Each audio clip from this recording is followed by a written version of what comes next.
This is Defenders TV Podcast episode 93, where we are looking at Iron Fist Season 1, Episode 4, 8 Diagram, Dragon Palm.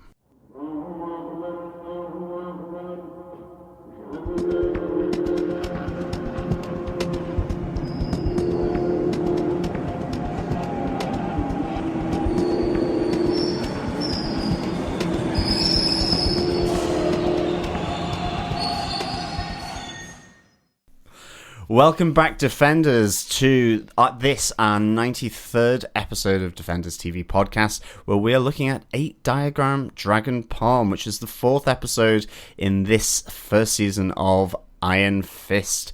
I am one of your excitable hosts, John. And I'm another one of your hosts, Derek. And rounding out the group, I'm Chris. Less excitable.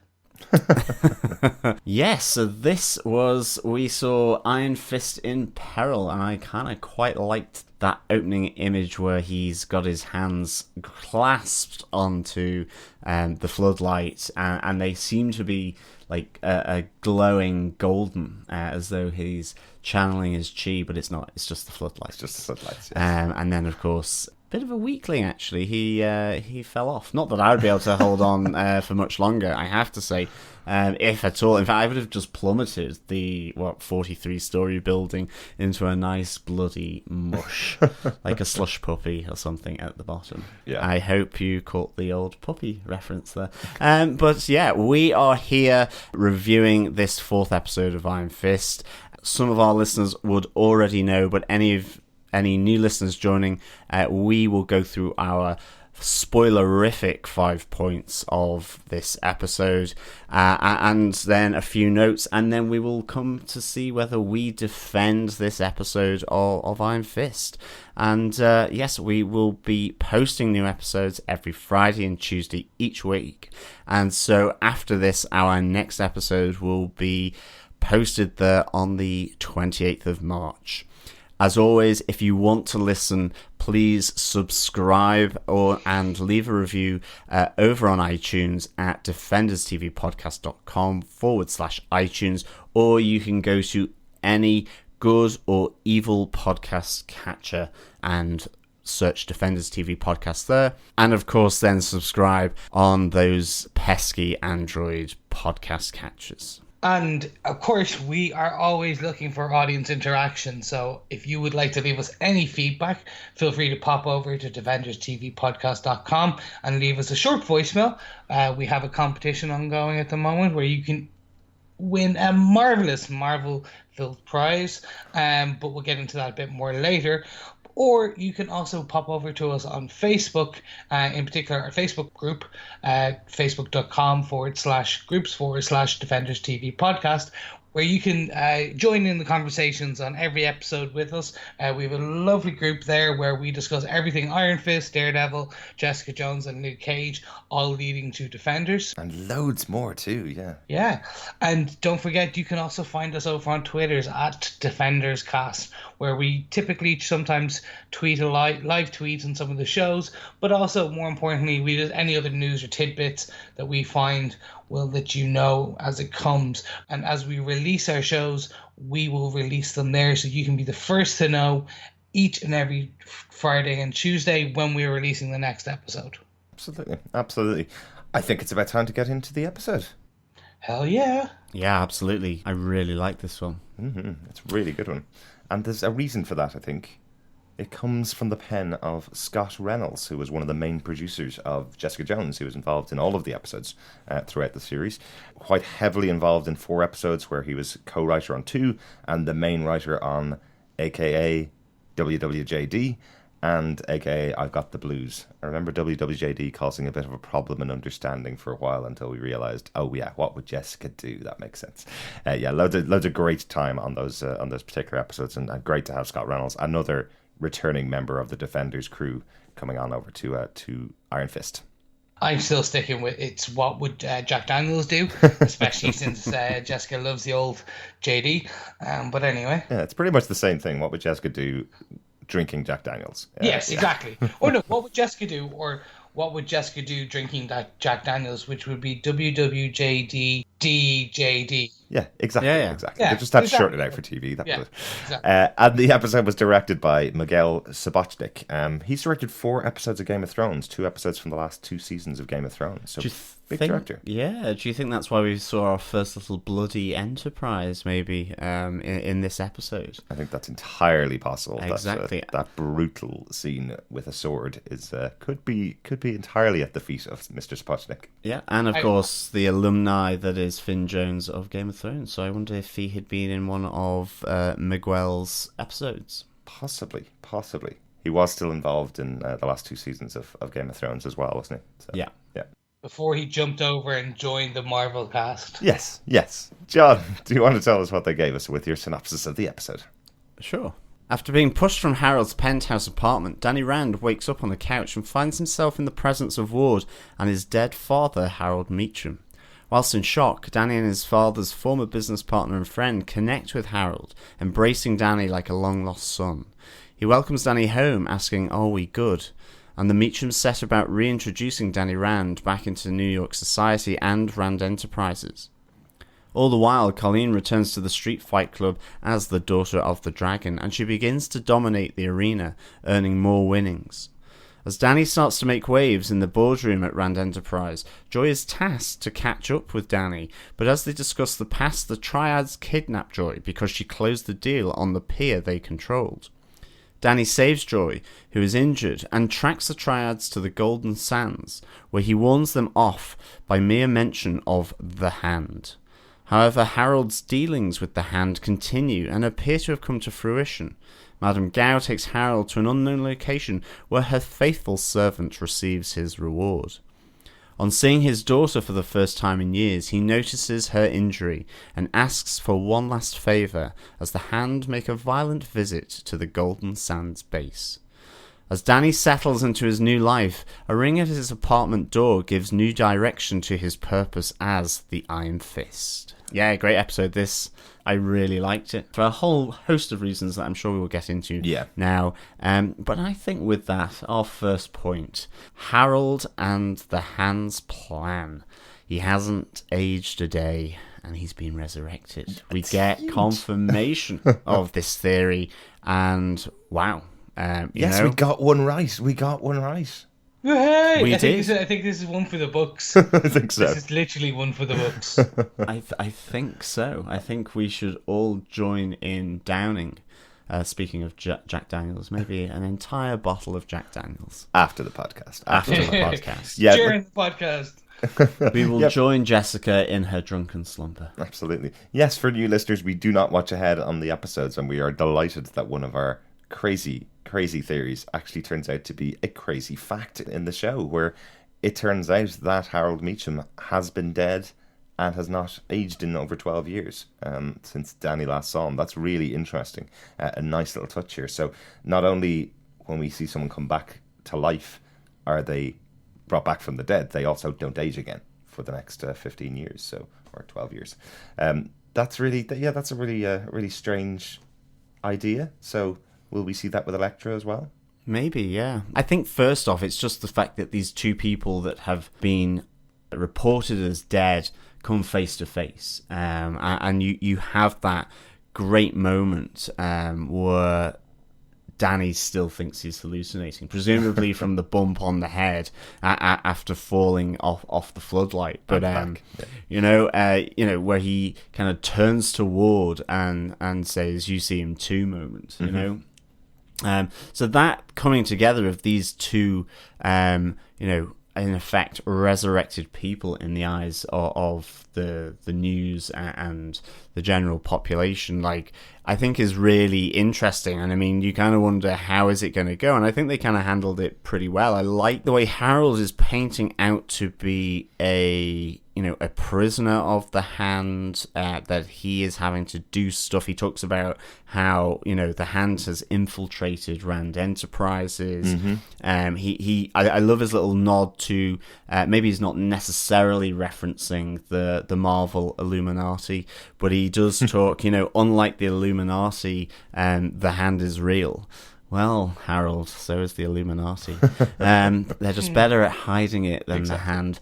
But it's just kind of, I really like this because I am wondering whether there is a bit of a red herring here. I think it's really interesting when Madame Gao effectively, chucks the hood over him. You kind of think, he's in trouble probably for meeting with Danny Rand, given that they've got this penthouse under surveillance. And you kind of think, okay, is he going to get, beaten up or chastised in some bloody way? Yeah. And instead, you really get this lovely moment, I think, with Madame Gao, where she says, "You have been a faithful servant of the hand, receive your reward." Now, it opens up where he is looking with his own eyes at his daughter for the first time in however many years. Mm-hmm. But I just wonder, we're kind of expected to think that maybe Madame Gao here is referencing the acquisition of the pier by Rand Enterprises for them. But I just wonder whether the acquisition is actually Iron Fist, the Iron Fist. Is this the notion of keep your enemies closer, that, you've got him by extension through Harold Meacham under their control to some extent, where they can influence what he does. And there is the idea that Harold may not be as innocent as he's making out here, and certainly maybe over an even longer period. And this is very spoilerific, potentially, so it's a theory, it's a working theory, so we'll see if this comes true. I suppose the realization of our first theory has emboldened me to postulate more stuff. But I think in the comics, it's Harold who has been instrumental in the death of his parents. So it could be that that's a similar thing being taken through here. Maybe. So I just wonder how truthful Harold is being about his real situation. When she says a faithful servant, is it over a longer period than just this peer acquisition? And are they acquiring the Iron Fist into Harold Meacham's sphere of influence, ultimately? Right. So what we're led to believe on the show is that, as Danny said, he is the one true enemy of the Hand. He's the one that is destined to take them out. Harold is the one that hears that. The Hand aren't aware of who he met and who it was that was on the other side of it. And Harold has now got Danny Rand in his back pocket to take down the Hand so that he can escape the circumstances that he's currently in. That's the narrative, yeah. But you're thinking that it's possible that they are involved in this. The Hand are involved in this, and they want Danny within their reach because he is destined to take them out. Yeah, because he's their sworn enemy. So it is this idea of keeping your enemies closer, and certainly because they knew for the first time in however many years that he had left the apartment. Now, they didn't know where he had gone, but you've had Danny Rand now in the apartment. True. So they must be aware of that. And that's why with the black bag over his head, all of a sudden it was, okay, this is because he is actually been colluding with Danny Rand here. But then he is rewarded. And there is this talk of, the faithful service that he has done. Yeah. So is it to do with the pier, or is it to do with manipulating Danny Rand? Interesting. Chris? Yeah, no, and I'm complete in agreement with kind of John on this. Interesting. In terms of his theory. Yeah. I think as soon as Danny ended up in the apartment, I was questioning, where's Madame Gao in the Hand? They're going to jump in any second now, because they're obviously watching him closely. They have their own cameras or some variation of that. Mm-hmm. So they have to have known that he met Danny. Right. Danny met kind of Harold, I should say. Yeah. I love the fact that they straight away have explained that yes, he was dead. 3 days later, he was resurrected. Yeah, very, very Jesus-like. Yeah, exactly. And it was Absolutely. by the Hand's hand. Yeah. Basically, it was through the Hand's hand that he is now with us again. So it does actually start then questioning. Okay, the hyperbaric chamber, the kale juice that he's drinking. Is this needed? Is it actually kale juice? Is it something is it actually a hand cocktail or a hand smoothie, if you will? It is kale plus extra magical evil elements. So I am questioning how manipulative is Harold, and that's kind of where I'm starting to lead. One of the things that John kind of brought up in terms of this theory is that Harold was instrumental to a degree in the Rand's death at the hand of. Oh my God, there's too many uses of the word hand. Harold was instrumental in the death of the Rands. In the comics, yeah. This leads me in the Ed Brubaker series, I think. Now, John, you can correct me if I'm wrong. There is also this now expanded origin where Daniel's father was also part. He had already gone to Kunlun, and that's where they were actually heading when the plane crashed. And there is this greater destiny part where Danny was always due to go there, etc. I am now wondering, will they use elements of that in that we'll find out actually Harold was always part of the Hand. He has been. It was even before his death. Right. He's been an agent of them.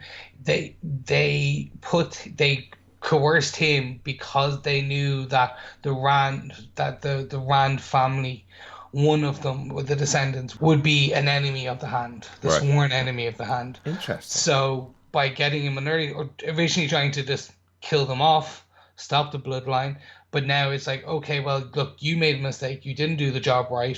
You need to fix this. And now he has fixed it by bringing Danny into the fold almost of the web of secrecy. That was Harold's gift, as John said. Interesting, yeah. I didn't get any of this. I took it that the Hand giving him the resurrection, but making him take his final breath and actually die.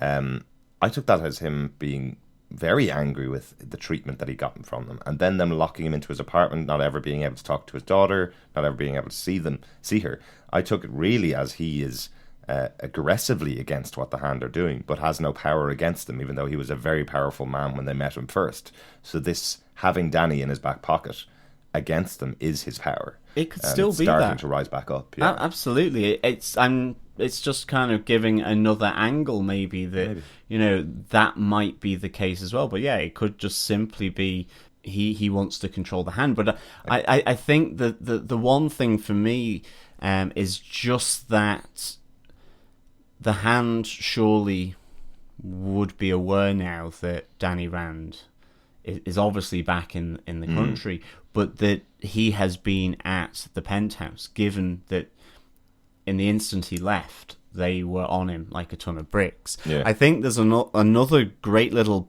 pointer in the kind of warning that Ward gives to Danny when they get in the lift to go down, where he is kind of saying, be careful, Harold only looks out for himself. Yep. He's not a replacement father figure. Now, that could also be a personal kind of warning to him that, look, he's my father, not yours, kind of thing. But at the same time, maybe there's a layered meaning there in that. I have to say now, I absolutely loved Ward's just response whilst Harold and Danny are kind of catching up about the monastery, the warrior monks and all that, and he's just rolling his eyes. He's looking at them like going, you two are talking absolute crazy. Tom Pelphrey is fantastic. Yeah. He is the reaction man in this episode. Every time you see him in the background of a scene, he's just got this great expression reacting to what's going on between Harold and Danny. It's really, really fun. Just where he's like, he's believing Danny's story. Oh, Danny's believing his story as well. What is wrong with these two idiots? Like, it's all written all over his face without saying a word. What really does he good. call him? Monastery boy. Yeah, like... Really liked just his whole response and reaction here. And again, potentially he's going against his father again here with the news article. Yes. As well. Now, whether it transpires that she wrote the article he wanted her to do, probably not, or whether he's looking for the long game. But I love the kind of... The idea that he's saying, it's like Tarzan walking around the place fresh from the jungle. Like, he's just, it's just his reaction to Danny being established now is just like eye roll.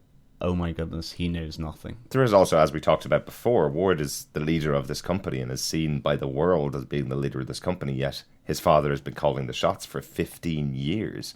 And then Danny walks back into town and he goes, okay, reinstate him with his role, give him 51% shares in the business. He needs the $1 billion that he's entitled to. And you can see Ward's just sitting there going, hang on a second, I worked and got all that stuff. And I'm your son. And I'm trying to defend you from this guy taking all this. Why are you giving it to him? You know, there is that great moment with Ward. Absolutely, but I think that does lead us on to our second point about Danny suiting up, so to speak, back at Rand Enterprises and establishing his thoughts on how certain elements of the company might be run. Yeah. Particularly influenced by J-Money. In this instance, I think. The wonderful Jaren Hogarth back again for another episode. That moment when they meet in the corridor and he throws his arms out and goes to give her a hug, and she's like, nope, not doing that, is a great Jerry Hogarth moment. Really, really love.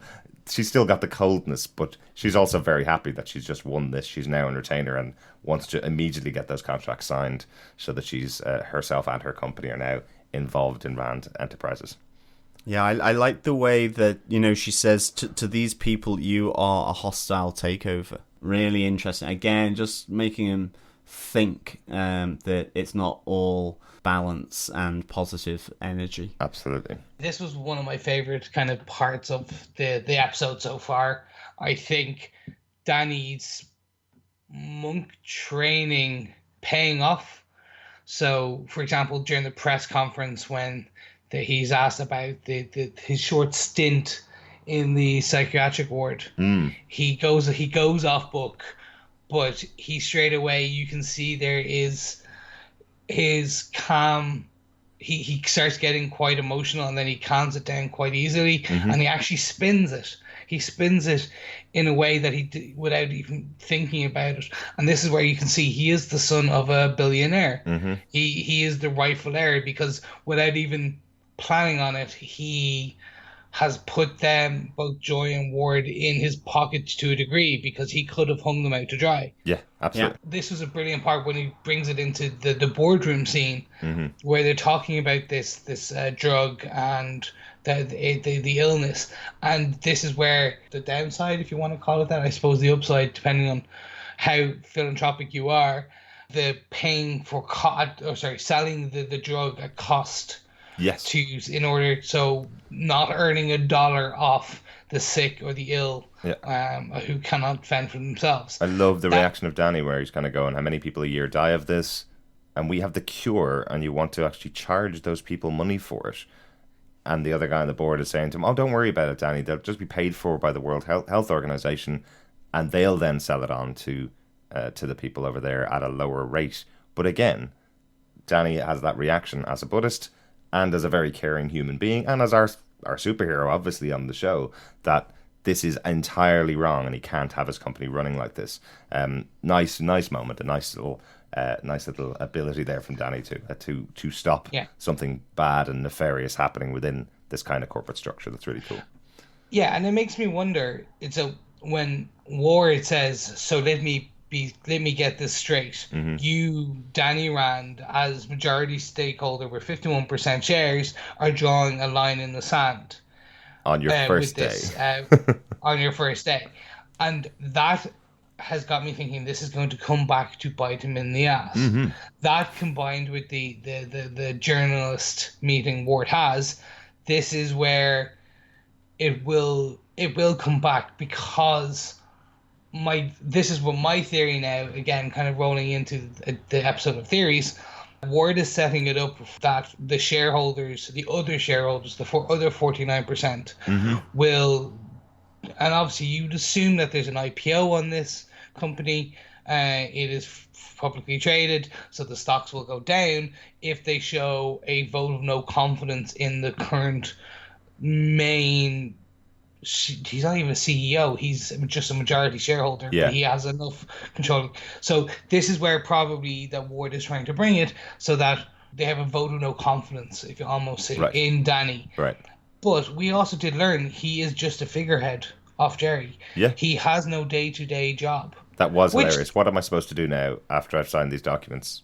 Do you want the door open or closed? That's kind of it's your only choice that you have now. Yeah, It's that great. was awesome. But to John's point as well, I really liked that Jerry is standing in front of him going, these people think of you as a hostile takeover, so take it slowly, learn the business, and then do something. Within 25 minutes, he's in the boardroom telling them they can't sell something at the profit they thought they were getting at. And they were talking 10 times the profit. They were talking each pill costs $5 to make and could be sold for $50. So huge profit there. Yeah. And he's just told them within a couple of minutes of taking a seat in the business that they're not going to do that anymore. We are changing strategy. We're changing tack. Completely ignoring Jerry Hogarth, which I think is really good. Absolutely. I mean, this is when we know it's a work of fiction, is when, a large multinational behaves in that way. Yeah. Political. I was also going like, really? Come on, Danny. Look, even don't go for 10x. Look, can we just even sell it for like a tenner? That's kind of just doubling the profit. It gives us like even just the cost plus a small bit of margin, and we'll I don't know. We'll put some money in towards monasteries to help you out. That's how I'm totally on Danny's side here. This is awesome. I wish companies actually worked like absolutely, this it's in the real awesome, world. definitely. The thing I really kind of I liked, and I wonder, I need to look back again, but I like the idea that they had found or gotten his father's desk out of storage, and I like that like Jerry is stood at the front and he immediately disappears and goes under the desk, and I have a feeling that the stickers that we saw were the immortal weapons. Interesting. I thought the stickers under the desk, that there was one of them. I that think. they were the individual immortal weapons like Fat Cobra and so on. Interesting, yeah. Oh. I definitely saw. I saw it as something like a cartoon show that he would Yeah. have watched as a kid. Stickers from that. I didn't make any kind of connection between. Like that and and there was Immortal the Weapons. beautiful tiger as well. Like there was that. I just wondered. Now I'm not could be completely wrong though, but Yeah. I thought that they were representative of the immortal weapons, Right. Of which Iron Fist see- is one of them. Yeah, see, I took it as being. Do you remember the old, prior to Marvel superheroes, Marvel comics back then in the day used to do the Fing Fang Foom, the big monster, Oh yeah. Monsters Unleashed comics. Yeah. So I took them as they look like the monsters from there, like especially like the big one, that Fantastic Four fight in one of the first in their very first issue. Yeah. It looked like those big types of monsters, Right. or the gargantuans, or I can't remember what they called them back in the day. Yeah. The big event in Marvel at the moment that's ongoing at the Monsters moment. Isn't it? Unleashed, yeah. Return of the Monsters, yeah. No, I thought it was a lovely touch. And it did again feel like child Danny was crawling under the table, crawling under his daddy's desk. Immediately when the desk is back, that was quite cool. Nice little moment of memory for him as well. I do like his slip back to sort of being a young child as an adult, where he does that, or he hugs the pillow, or he just has that kind of boyish smile. Yeah. And that is kind of Danny Rand as well. Like I felt he was more cheeky in this episode as well. Which again to me it's just more of Danny Rand's character coming out. Yeah. I really like that. Well, you got to remember in this episode, he's achieved his goal in the first for his arc in the show. He's come back, regained his position in Rand Enterprises, regained his money and the respect of the people that he thought were family, and he's now been accepted back into the family by Harold. So he's pretty much all set now, and that's why the big question comes up of, what do I do now? What's the next thing I'm supposed to do here? Because I've done everything I was supposed to do. Yeah. So now he's kind of back to himself. He's attained everything he needs to. So it's good that we do have that moment, which we'll talk about later at the end of the episode, to set him up on his next journey, because there really wasn't anything else for him to do other than be, to lead the board. Yeah, absolutely. And I think with that, we can move on to our third point, which is, what is the first rule of Fight Club? Yes, You're we not mentioned, supposed to talk about it. yes, we mentioned this last week, Colleen's But we trip will. to the Fight Club. This time. She's gotten addicted. She likes the feel of the back of a hand across another person's face, or even vice versa. Like she's she's realized that she can make a bit of dough from this, and maybe more to the point, she invites 2 into the arena to kick ass. 3 people enter, 1 man leaves. Yeah. So she's really enjoying this, I think. And again, is she seeing it more of honing her skills in the heat of battle, so that she becomes a better fighter? I wonder as well if in the back of her mind she's there going, so next time when I spar against Danny Rand, I will kick some ass. Right. And of course, there's that moment where he pops her broken or her popped finger back into its socket. I was going to mention that moment in the notes, but I might as well bring it in here. The Danny healing factor. We did talk about Iron Fist having the ability to heal using his chi. Now, there's no physical signs that he uses it here, but she doesn't seem to be complaining very quickly after he repops her finger back in. Colleen seems to just smile instantly and give him a little puppy dog eyes to Danny. But he's not using his chi, but I wonder if it's kind of saying that Danny does have that healing ability in a way. Yeah, absolutely. Being able to heal other people's wounds, not like a Wolverine healing factor, just being able to heal other people's wounds by using his abilities. But again, it's not particularly shown on screen, which we thought it would be. But kind of cool that he does it. Yeah, no, absolutely. Definitely something there. Yeah. And okay, so I'm going to jump in on this Colleen Fight Club scenario. So, the last episode, we kind of hypothesized that this was probably just around money, but we weren't too happy because obviously they didn't have the exposition there in terms of showing why she wanted the cash or why she was going to do it. Yeah. So straight away now we're starting to see that she's got a bit of bloodlust, anger issues to work through. So we see it with the wooden mannequin or the wooden dummy with two arms, the wooden arms, where she ends up breaking one off. Yes. Yeah. During when she's practicing, and then we start seeing that she additionally goes in for like when she goes, I don't just want him, I want 2. Yeah. Actually, more of a challenge. Yeah. And is this just supposed to set her up? Okay, so she is an amazing fighter, or is this actually when she's actually pummeling the guy beneath her fists, and then she wipes the blood on her beautiful white sweatsuit or tracksuit? Yeah, it's kind of like, okay, she's got a bit of her own issues to definitely. Yeah, definitely. So I think they're gonna need at some point, maybe hopefully in episode 5, hopefully episode 6, early on, explain the issue or trauma that she is having or has had that brings out this almost bloodlust. It seems to me that Colleen is very quick to react when someone treats her with not enough respect for who she is and what she's capable of. And it feels like here in these arenas she's able to walk in and definitely show people exactly how good she is at what she does best, and what she does best is kick ass.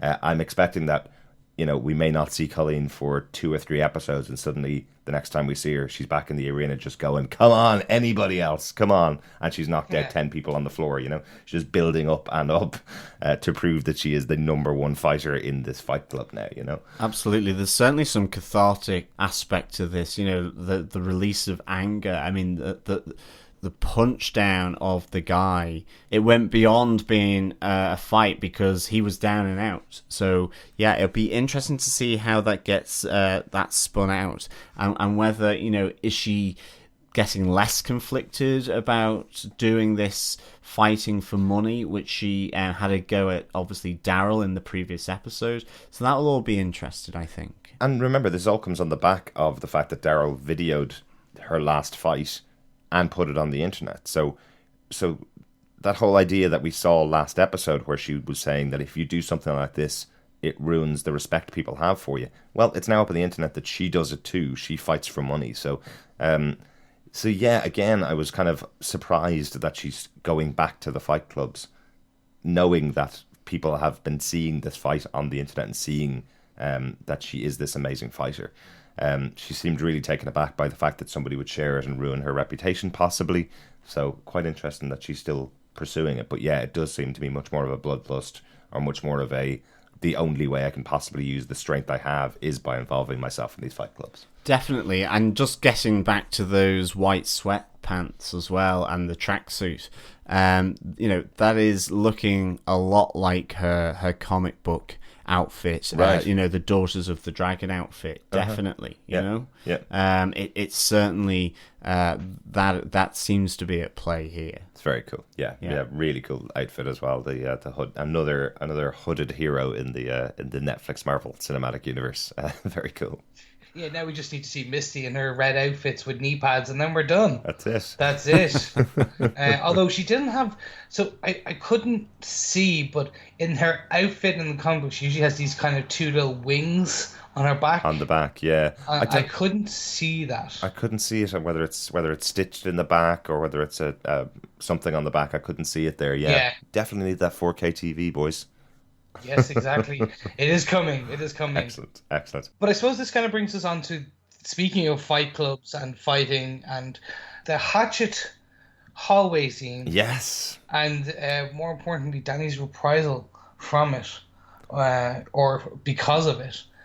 We finally got our hallway scene. Yeah, 4 episodes in. We did. Yeah. They're well known for their hallway scenes now. But this was a hallway and a lift scene. It was. So Daredevil 2 had hallway and a staircase scene. Mm-hmm.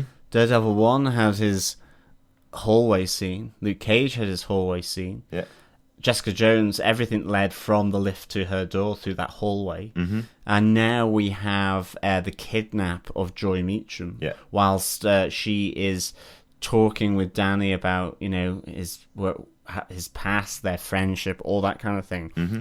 And we get the ring at the door. And originally I was thinking it's members of the Hand, because Harold and Ward have been in cahoots with Danny Rand, and they know about this, and that this is some kind of reprisal. Yeah. And obviously at that stage as well, Harold had just been black bagged and taken away. So I thought this was all leading to that particular story, or what we're being led to think, that they are unhappy with him communicating and connecting with Danny Rand here in this way.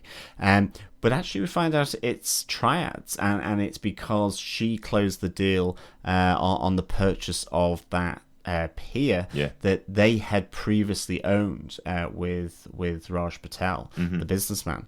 I really liked the lift scene, I have to say. I loved the fact that it went red. I love the idea later on that they're not axes, they're hatchets. Yeah, I just really enjoyed that. I loved how he channels his chi into his hand as he's opening up the lift, and I was thinking exactly the same thing. They're gonna start slicing him, but the axe head just absolutely shatters as it hits his fist. Yes, yeah, very or good. hatchet head even. I was going. That's a new bad guy, hatchet head. I was going to correct you on that. There are some great moments in that corridor fight scene. The obvious one that was used in the trailer, which was the hatchet swinging past Danny as he flips backwards, and the blade misses him by inches. Great moment. It really felt very dynamic as he's marching along the hallway, but the camera following him. It wasn't like in the Daredevil one where it was a static camera and Daredevil was fighting all the way through the hallway. This one was a camera following Danny through the scene. There's also some really interesting cuts in the lift. Remember, the whole thing about Iron Fist is the character was based on martial arts films in the 70s. It's a 70s product.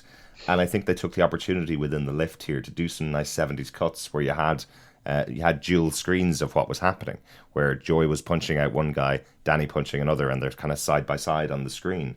Interesting choices here for the director. Yeah, I loved the little sneaky punch that Joy got in there, and then she kind of pulls back, shaking her hand because of the pain that's going up through her wrists and stuff. I thought that was a nice little touch, actually, and I have to say, I really enjoyed this. It's kind of the first big, I feel, action point that we've had. Absolutely. And Marvel does always love a lift scene. You do remember, obviously, Captain America, Winter Soldier, the lift fight scene with Cap and the 6 or 7 guys. This one seems much more close quarters because the lift is much smaller and it's only 4 people in the lift, but it's really well choreographed, I thought.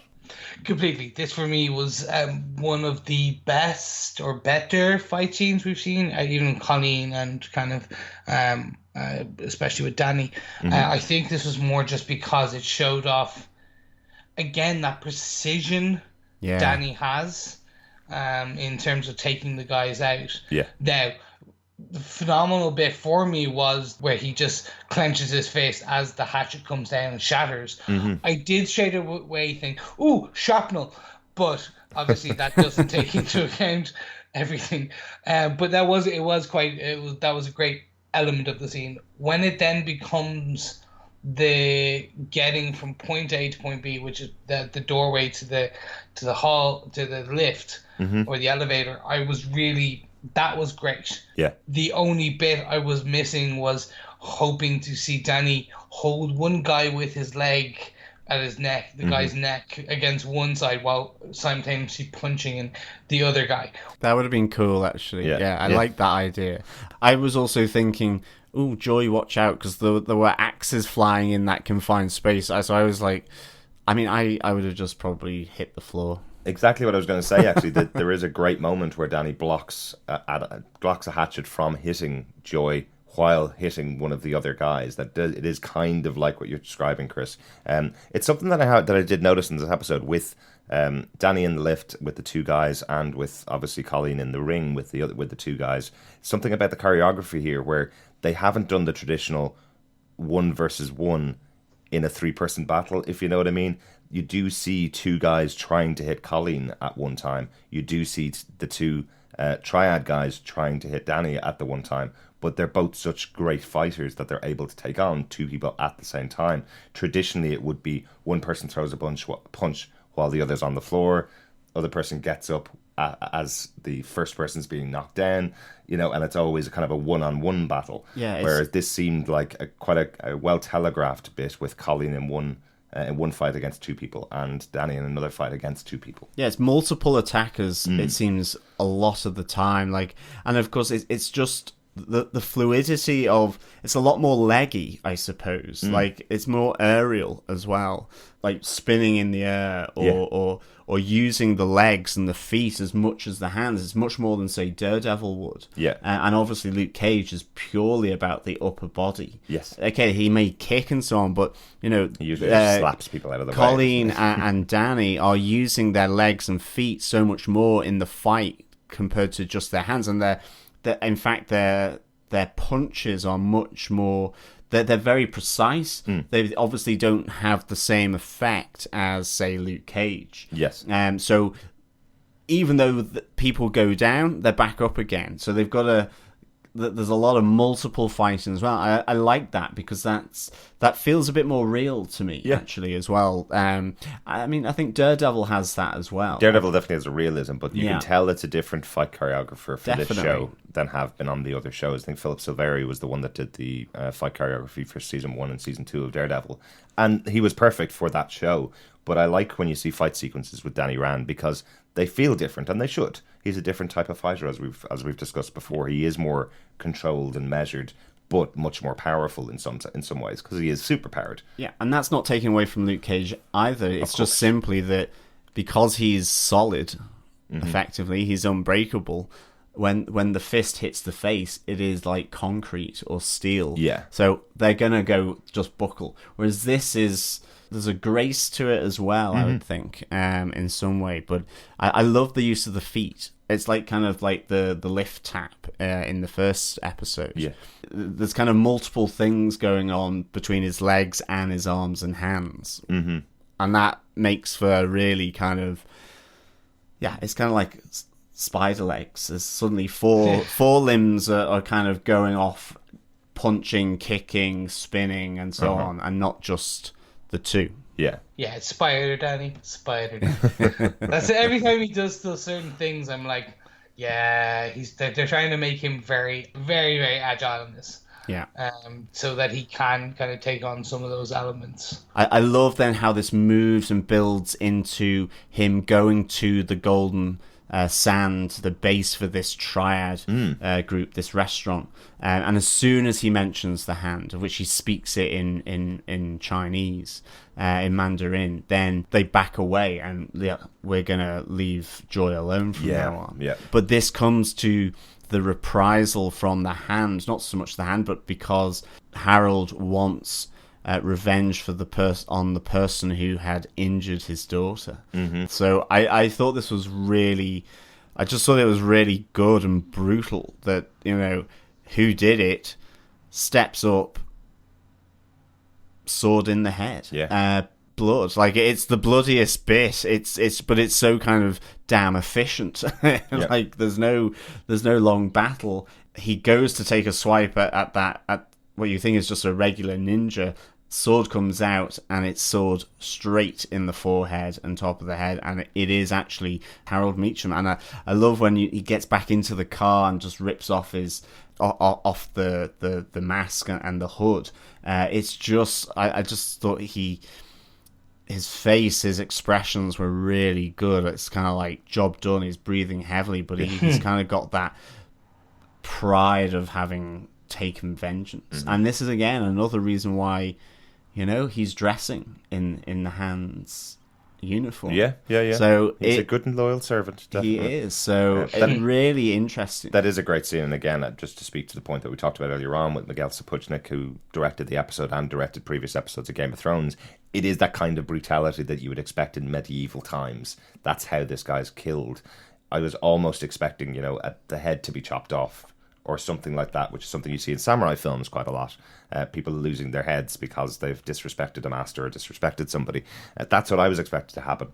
But having a blade go and pierce the top of his head and him drop to the floor is much more brutal. It is something that you would expect the Westerners to do, which is why you realise it's Harold after the fact. Thought that was a really good touch, and again, I probably credit the director of the episode for that. It's a really good choice. I know, and for me, this reprisal part was it showed two pieces. The first where Danny went, I saw this as again the naive Danny, almost just openly asking about the pier and why, and having no sense of safety or reason. Which was good. It plays to the character.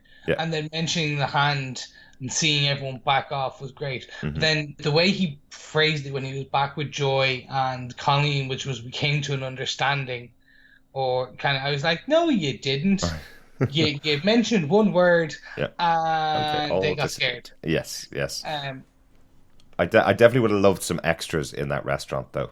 When he walks in first and asks for the triads, and then it's the serving person, the cook, and the person who's behind the counter all just kind of go whoop and run. Yeah, absolutely. I would have loved if there was loads of people at each of the tables who all got up and walked out at the same time as well. You've done a bad thing here. You should not mention the triad in this restaurant. This is their base of operations. I love the way he mentions the hand to them, and they all just turn on their heel and walk away, and that's it. Oh, sorry, you didn't realize that you were involved with a hand, and they're gone. Absolutely. And I think maybe this leads us on to our fifth and final point, where maybe the Golden Sands, and in particular the head of that triad group, Yang He King, will they get the last laugh? Because they provide a nice little focus for Danny here as he's getting used to, I suppose, meditating and practicing in his new apartment. And there's a little present left for him at the door. A little Chinese basket with a little note from Yang He King that says, "This is the answer for what you seek." And we see then for the first time this logo in Iron Fist. We all remember it from season 1 of Daredevil on the side of the drug shipments. That's right. But we see here the symbol of the steel serpent, and I presume it means Davos.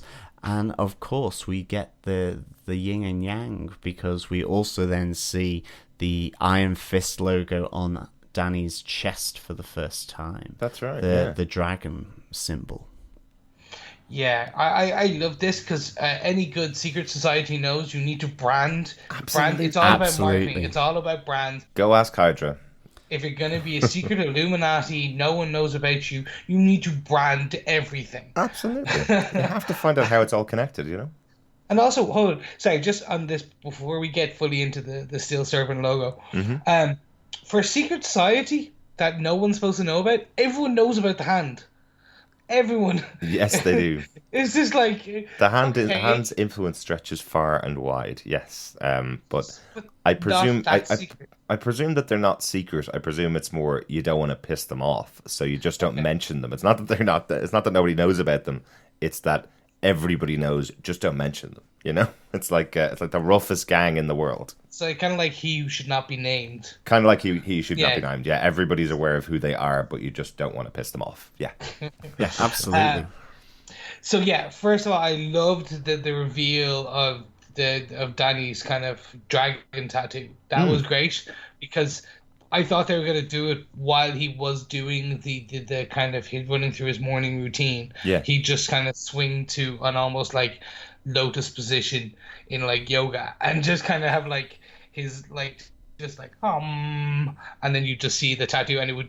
The one thing I'm questioning, does the tattoo glow yellow similar to I don't think so. No. Okay. But with the Still Serpent logo, I'm just great. They're tying. This is the one thing that we talk about time and time and time again is the universe building and the connection.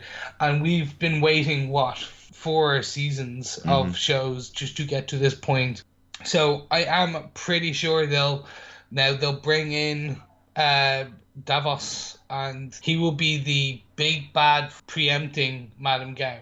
Or Madame Gao will be the big bad for Defenders. So she's always there. She's going to be the big bad as one of the hand. I don't agree, Chris. I don't No? agree. I think this is his step to connecting everything to Gao, because Gao is known already in Daredevil as being the leader of the group that's been supplying these drugs. In fact, if I remember correctly, this is pretty much the same way that Matt Murdock found Madame Gao in season 1. He was led there by the Steel Serpent symbol and eventually found her out. So I think this is the path for Danny, is to finding Gao and then finding the connection with Meacham. There might be Davos, but he's probably going to be the person behind Gao, because we already know as an audience who Gao is.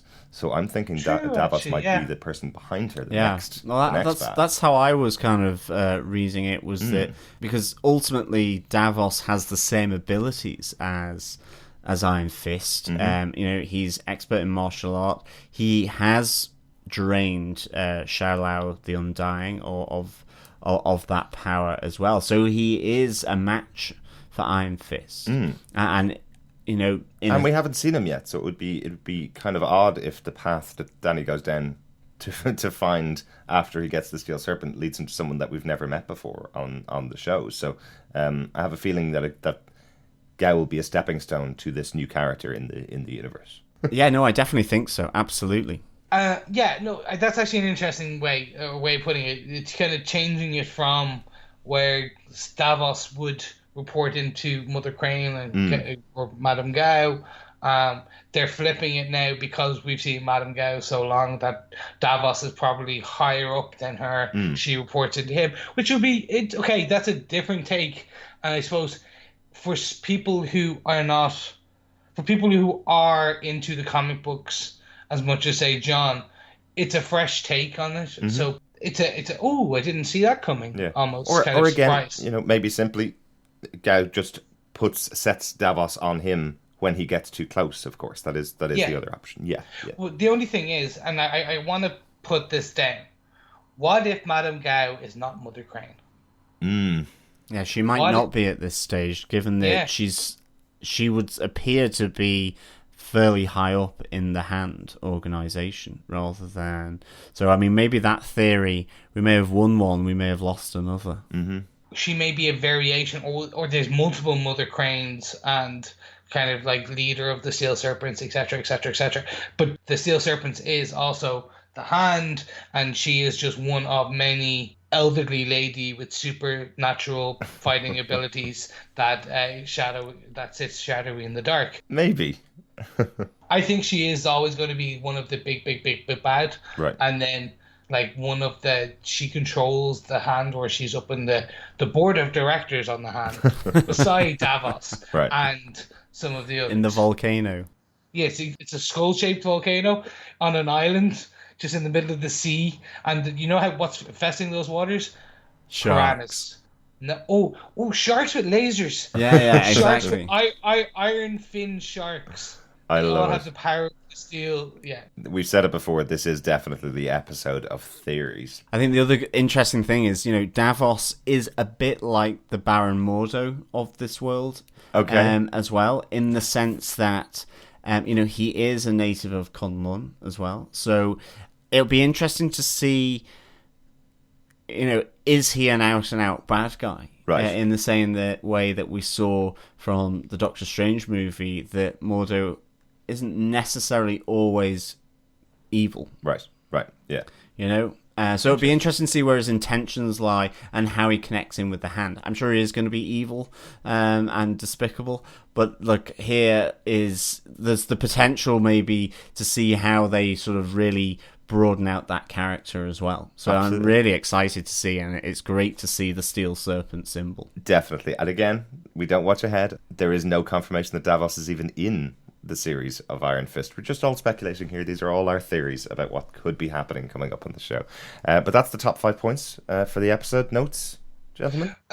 We've got the obvious Daredevil name check Yes. in the episode. Yeah.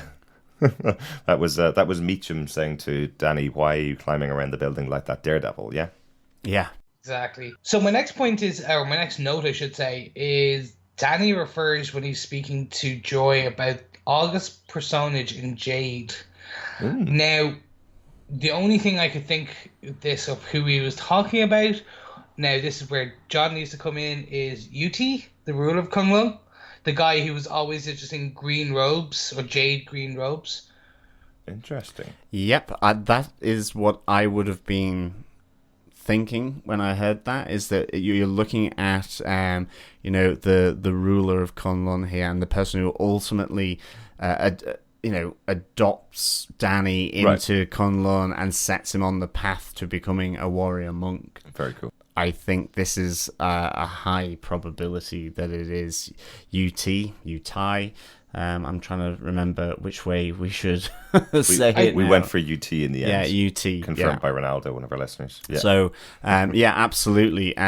We will see Kunlun and all of these characters that Danny's referencing at some point in the show. I'm hoping so. Flashback episode. Yeah. Given that the screeners that we got from Netflix stopped at episode 6, and normally they would stop at episode 7, I think episode 7 might go bananas. I think that might be the flashback, which would be episode. cool. Yeah, that's really cool. Yeah, I'm kind of enjoying these little allusions that Danny's making to the people that he's met and the characters that are from comic books. But we do want to see them eventually. Yeah, I think we're getting a flashback episode. I know we said, it may be good that he just consistently has minor flashbacks. Mm-hmm. Yeah, he hasn't had a flashback in a while now. So Yeah. I'm like, okay, they use that as exposition in the beginning to expand the story, just so that you can see it from his perspective. He hasn't had a PTSD moment in a while, so I'm like, he's going to have a massive breakdown, and that's when we get the flashbacks. Maybe that steel serpent symbol in his hand is what triggers that flashback at the start of the next episode. We never know. Yeah, that would be interesting. Yeah. He should know what that symbol means. We only got a flash in this episode. Yeah. One that I picked up was the little reference to our favourite little reporter from Daredevil, Karen Page, who is still working at the New York Bulletin, according to this episode. The reporter who does the interview with Ward calls up Ellison, who's the head editor for the New York Bulletin, who we saw a lot of in season 2 of Daredevil, and tells her, hold the front page, don't let Karen take it, I've got a great story for you. Like that. Nice little references to Daredevil. But I did notice the big gaping hole in that Ward is looking at the newspaper the following morning and flicks through about 7 or 8 pages through the newspaper and finds the article on the front page of the business section. Yeah. Which Karen probably wouldn't be working on, I don't think. I wouldn't have thought so. But it may be that no, she wanted it in the front page, and no, Karen's thing was more important. It does Maybe. make me wonder, what is Karen writing? So timeline wise, where are we? Where are we? Yeah, that is very difficult to tell with this show. Yeah, I'm thinking now this is during season 2 of Daredevil, or Yeah, I think very close towards the end of that period, because that's when Karen was getting the front page elements because of the Punisher and the old DD. It's really interesting, isn't it? Because if you think about it, if you think about those timelines together, that means that the Hand are currently fighting against Daredevil and Elektra on one side, and this new threat has just arrived in the city in the form of Danny Absolutely, Rand. yeah. So it could easily be that they are leaving some alleyways all beaten and broken and bruised from Matt Murdock and Elektra attacking them, and then walk into the Iron Fist, who is about to beat them up again. So I'm kind of starting to feel a little bit sorry for the poor Hand. They've got a lot of enemies out here, you know? Yeah, they know how to make enemies. I Yes, they mean, do. I think for me, one of my notes is certainly, again, I love Gao's silhouette. Yeah. You never see her face in this, but you begin to see her outline and shape from when she comes into the penthouse, but when she's in the doorway as Harold is looking at his daughter Yeah. from across the street. In all these cases, like, I mean, in effect, they don't need to do that because as an audience, we know that it's Madame Gao, but I think it really helps with respect to the character of Harold Meacham that he still doesn't really know what she looks like. Yeah, Like, yeah. she is very much in the shadows, and I really enjoyed that. I think like Gao to me is iconic from these series, both the Daredevil and that. I really, really enjoy just her presence that Yeah. she brings. She's small and outwardly frail looking, but she is badass. Mm-hmm. It's like a great character. And definitely the same actress that we saw in the Daredevil shows this time, because we do see her face, even though it's in silhouette Yes. and shadow. We see her face as the audience. So yeah, definitely the same actress this time. She wasn't on holiday still. I still think that was the ultimate reason. It's just, if you're going to basically, why hide her from the beginning? So there's a lot about this show so far, and I'm going kind of out of our nose very quick for 30 seconds. There's a lot about this that just doesn't fully add up yet, which I enjoy. Yeah. It's like, why are they keeping Gao in the dark? Why are the Hand keeping Harold like that? Why did Danny leave Kunlun after kind of like, they're building a lot of questions. And if we get to episode 8 or 9 and they're still building questions, I'll be slightly miffed, perhaps. But I think probably more that what's going to happen is we'll get a lot of answers, but a lot more questions that then will be answered in Defenders, because Right, they need yeah. to build a bit more suspense about how this whole universe is finally going to come together. Like, the other thing we have yet to see Rosario Dawson. Yes, that's true. We've That's yet true. to see the one connecting thread, the Stan Lee of the Marvel Cinematic, the Netflix Marvel Cinematic Universe. Now, remember, she was quite late into Jessica Jones. She came in right towards the end of Jessica Jones, so it's possible that she's not involved in Iron Fist just yet. She hasn't had to go to the hospital just yet to get taken care of for a wound. Exactly. But yeah, I know what you mean. I'm definitely enjoying the questions at the moment. I'm enjoying the build up of Danny. By the end of the season, we should know him just as well as all of the other Defenders going into that show. So I love these kind of questioning what's going on. Why is he like the way he is? What is his past like? Why is he in New York? And I'm hoping that we will get some big answers coming up. But I'm happy enough to let them sit at the moment. I was joking about needing to see everything in Kunlun now. I'm just excited to see it more than needing to see it now. So hopefully we'll get a good episode coming up in future. Yeah, so Chris, do you have the thoughts for the 8-diagram dragon palm? So, this is one that seems a bit slightly easier to look up. There seems to be the 8-diagram palm is a move in Kung Fu. If you Google 8-diagram dragon palm, there is an old man on YouTube doing some very slow kind of Shaolin style kung fu, which is interesting. I'm pretty sure it's the open kind of two finger, your baby finger and your kind of one of the left or the right index being down, while the other two, your main index finger and the main finger are up, and your thumb is slightly bent, which he does when he is in the hallway with the very much "come at me, bro" look at the guy. Cool. I do think Danny does great "come at me, bros." It's just rather than just the usual "come at me" with the kind of like the "come look at me" or "come at me," kind of fingers kind of closing in on itself.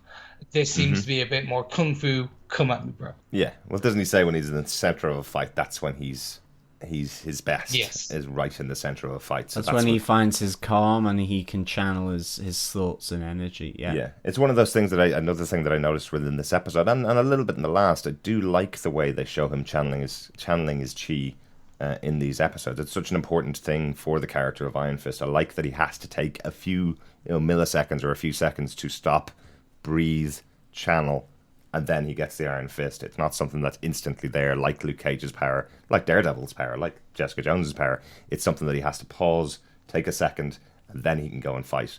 He can't rush in immediately. I like the way they've done that. But it's in that second that he is most vulnerable. Yes. Cool. So with that, I think it's on to our final part. Derek, do you defend this episode of Iron Fist? I highly defend this episode of Iron Fist. This was a great episode, and they're getting better and better each episode, I think. Jerry Hogarth's arrival was fantastic in this episode. The conversation with Danny, bringing him back on board within Rand Enterprises, and him accomplishing his goal effectively. Really enjoyed those scenes. So much going on in here. A really, really good episode. Can't wait to get to episode 5, so I'm going to rush this. Chris, do you defend this episode of Iron Fist? I do defend this episode. I'm pretty much on similar points to you. The series as a whole is on the up.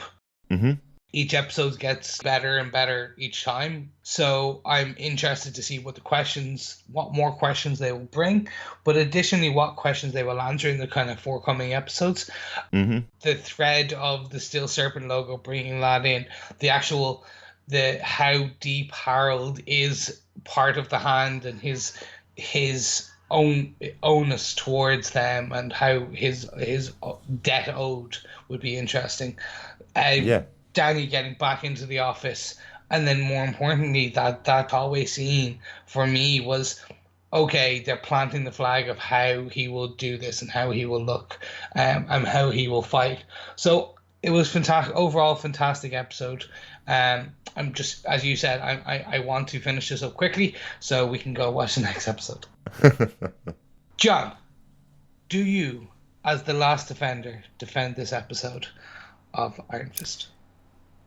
I do defend this episode of Iron Fist. I really enjoyed this episode. That is why I would give this 4.5 Steel Serpents out of 5. I was going to say nipples, but then I thought 4.5 nipples would have just been weird.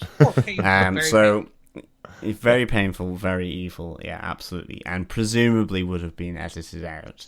But I think, I am loving the intrigue of Harold and his relationship with the Hand, and I actually really enjoyed seeing his kind of slightly psycho side with the sword in the head. This is really the first bit of brutalism or violence of a bloody nature that we've seen, more akin to what we would see in Daredevil to some extent. Yeah. And so it really, I think, pairs nicely then with the fluid, graceful fighting of Danny in the corridor. I really loved him fighting in the lift and also defending Joy in that kind of red emergency type lighting. I thought was really good. I mean, when the hatchet flies past his face and he follows it, really very, very cool. Yeah. I thought Ward and his just response to Danny coming into the fold, and there's still that hint of him trying to undermine him with the whole newspaper interview that he does in the evening, to see how that plays out. We have Colleen Wing becoming more conflicted or aggressive and starting to, become the daughter of the dragon, with certainly with her outfit, and then just left with the steel serpent symbol in the little Chinese bowl provided by the Golden Sands again. I'm really looking forward to the next episode. I'm hoping it's going to be a heavy Gao episode, actually. I really want to see that, and maybe, I don't know, we get to see a bit more of the steel serpent. So, to me, this is just has built actually really nicely from the second episode to this point. I just can't wait now for the next episode. I really enjoyed it, I have to say. And just having Jerry back as well, for J Money back for a bit, is always great to have. So absolutely defend this episode of Iron Fist. Excellent. I think with that, we can move on to some feedback. So our first piece of feedback is a piece of audio feedback that came in from Claire Payne, and you can also do that by just going over to our website at defenderstvpodcast.com and clicking the button to send voicemail to us. That voicemail will hopefully be picked up and shared on the episode. So Claire sent in some feedback about episode 4, the episode we've just recorded.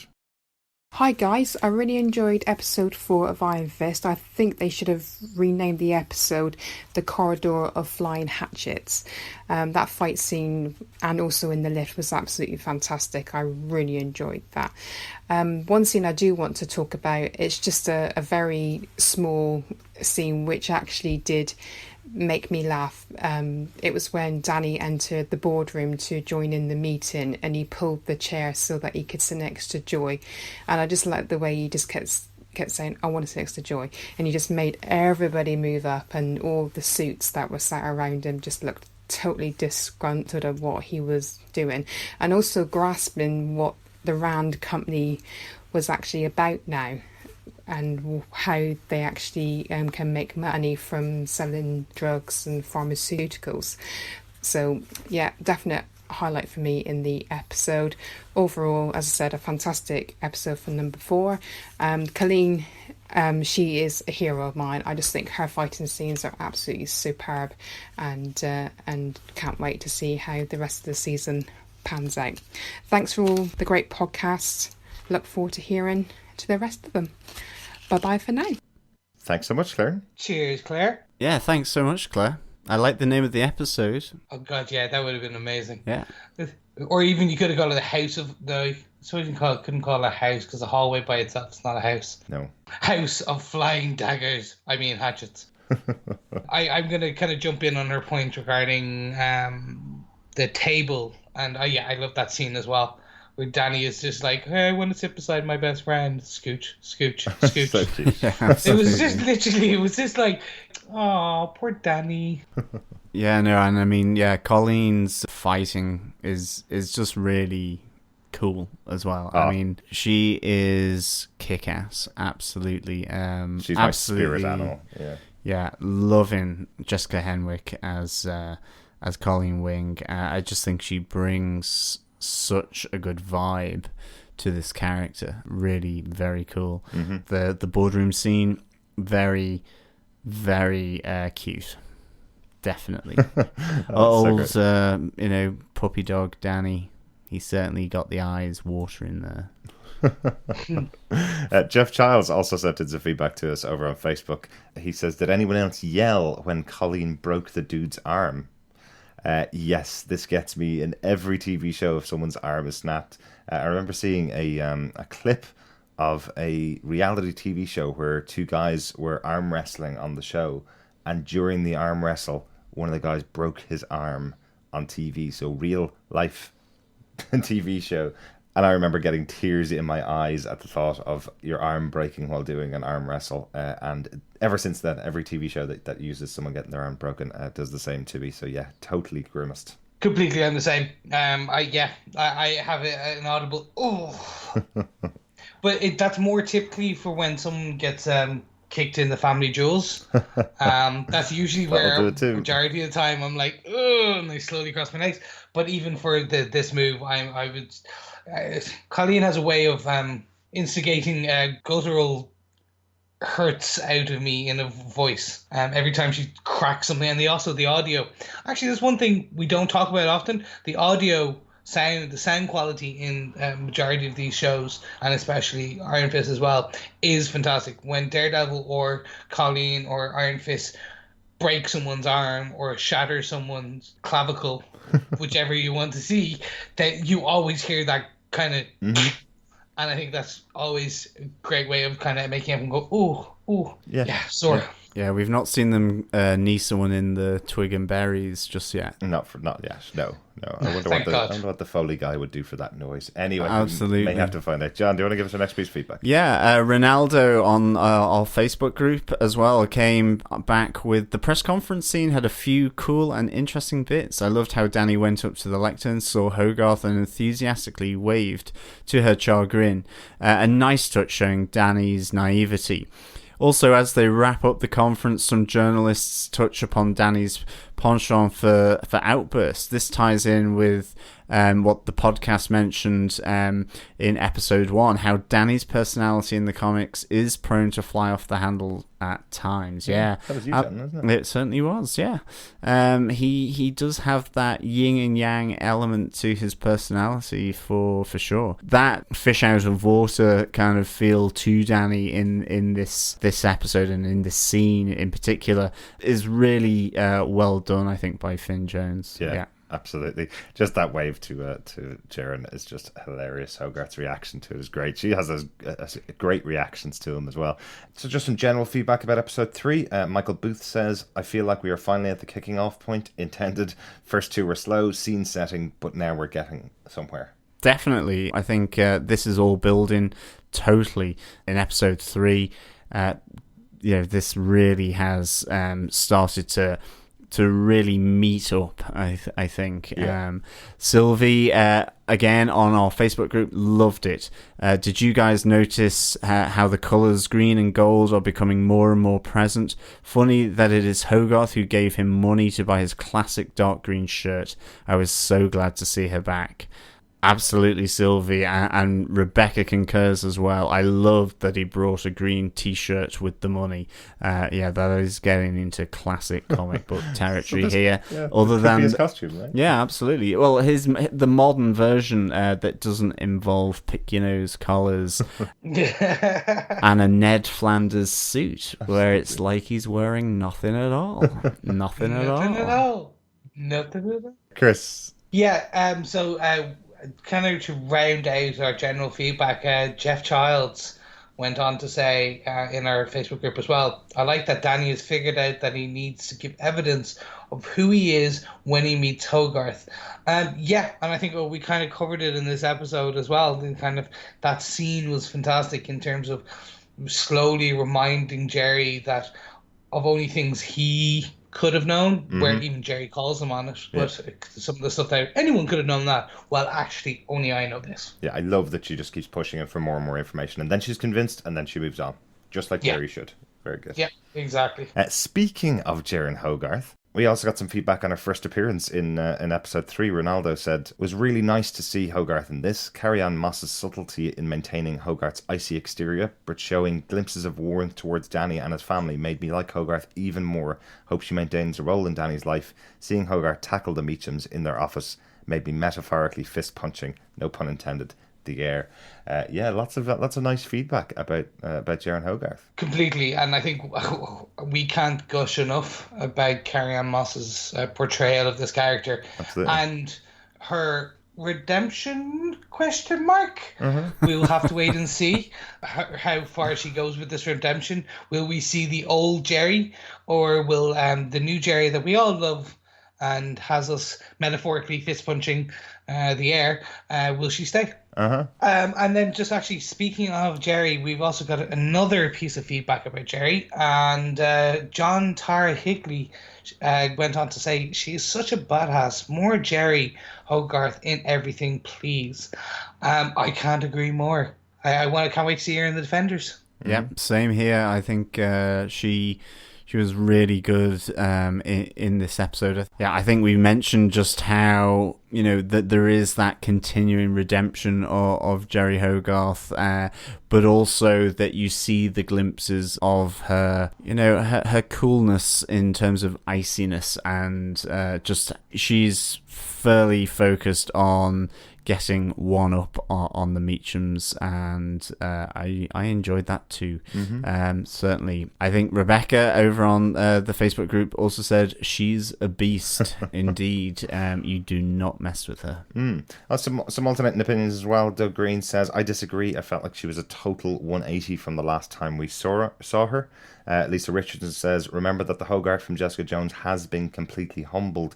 I don't know your thoughts on this. I think Jerry is the same character from Jessica Jones, but the idea of, you know, this 10-year-old kid coming up to her and reminding her of what she was like at the start of her career has probably softened her a bit to him. Like, remember, I suppose in my head, I kind of think we are how other people perceive us sometimes. In Jessica Jones, she's a hard ass. She's a real icy, evil woman because of the way we see her and because of the people she's surrounded with, including the people that are close to her in her life and how she treats them. In this, it's all just about Sharon Hogarth and her relationship with Danny in these episodes. She doesn't really have a relationship with anybody else, and Danny loves her, so that kind of softens her character a bit, right? Yeah, I think so. And I mean, given how obnoxious Jerry was in Jessica Jones, then I mean, you can understand that you're trying to reconcile that with her being a human being, in all honesty. And yeah. I think, yeah, I mean, you know, she is being transported back to when she first started out. She was probably a different person though, at that time. Yeah. And I think as well, even in Jessica Jones, you know, we were kind of asking that question: is she going to be able to come back from just how evil and selfish she was portrayed in that? And given that, you know, she shares this name of Jerry Hogarth with Danny Rand's CEO from the comics of Rand Enterprises. Yeah. So, you know, we always knew that she was going to pop up again, and you were kind of thinking, well, is this how she's being set for these series? Yeah. And I think even in Jessica Jones, they did start to thaw her out, basically. Yeah, a bit, yeah. But she did have to go through the full gauntlet of that. Absolutely, and I think I would definitely agree with Lisa, you know, that it was a humbling of her. Like, she had to kind of get a grip that she was being a total arse. You know? Definitely. Thanks, everyone, for that feedback from our Facebook group. Really good to hear from you, as always. Thank you, everyone, for the feedback. That's really good stuff. Keep the discussions coming in. Keep the comments coming in on Iron Fist as a whole. And for each episode, you can contact us through the website voicemail, through the email. Just go to defenderstvpodcast.com to leave a voicemail, or email us at feedback@defenderstvpodcast.com. Join our Facebook group to get involved in the discussions. On the group, just go to Defenders TV Podcast, search that in Facebook. You can also like our page, and of course, importantly, please subscribe, and if you're feeling generous, please leave a review as well over on iTunes at defenderstvpodcast.com/iTunes, or indeed any other good podcast catcher. Absolutely. I've been loving these discussions as the episodes have been going on. I'm really looking forward to the next episode now. Yeah, cannot wait. We will be back on Tuesday the 28th of March with our review of the 5th episode of Iron Fist, Under Leaf Pluck Lotus. Gardening episode, it sounds like. It does sound like a gardening episode. So the man with the iron fist gets 2 green thumbs. I like it. 2 green thumbs up, though. I like it. Thanks so much for joining us. We'll talk to you again on Tuesday. See you in the chats, guys. Thank you so much for listening. We'll speak with you next time. Bye.